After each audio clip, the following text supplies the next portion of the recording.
once upon a time, in a bustling city, there lived a cheerful little girl named Annabelle. She was kind, hopeful, and always believed in magic, even though most people around her thought it didn't exist. Annabelle's biggest wish in the whole wide world was that her dad, Oliver, a struggling actor, would finally win a big role in a Broadway play. She wanted nothing more than to see him happy and successful. One sunny day, something extraordinary happened. While Annabelle was playing, she met a clumsy but kind-hearted man named Murray. But Murray wasn't just any man, he was a fairy godfather. Unlike the graceful fairy godmothers in storybooks, Murray was a little bumbling. His wings were small, his wand didn't always work right, and sometimes he sneezed whenever he tried to do magic. Still, Murray had a very important job: to grant Annabelle one special wish. Excited, Annabelle wished that her father would get the role of his dreams. Murray agreed to help, but as he tried to cast the spell, poof! His magic fizzled and things went hilariously wrong.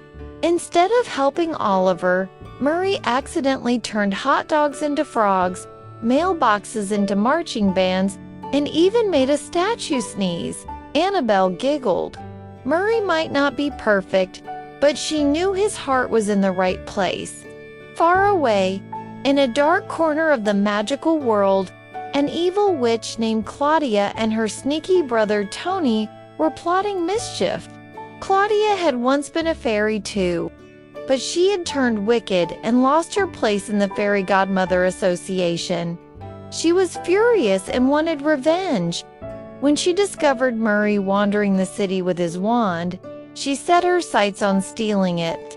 With that wand, she could take over the fairy world and destroy all good magic.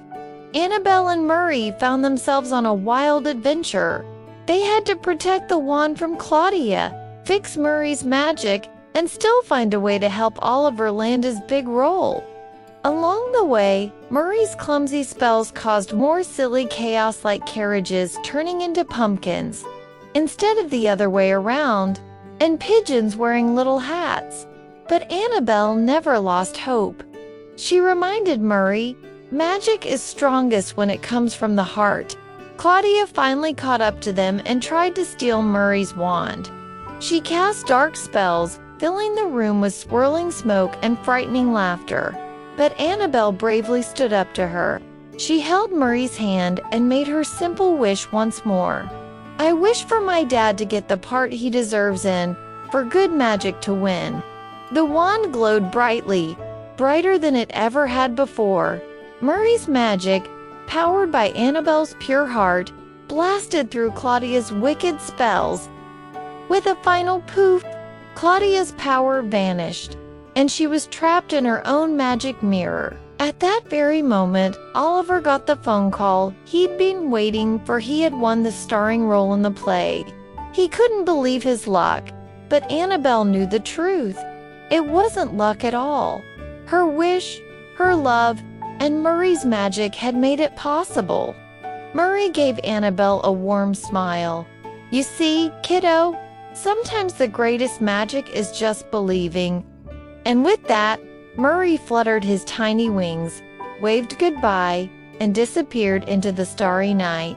Oliver's play became a huge success. Annabelle beamed with pride, and Murray returned to the fairy world a little wiser and still a little clumsy. But Annabelle always remembered, even the simplest wish, when made with love, can change everything.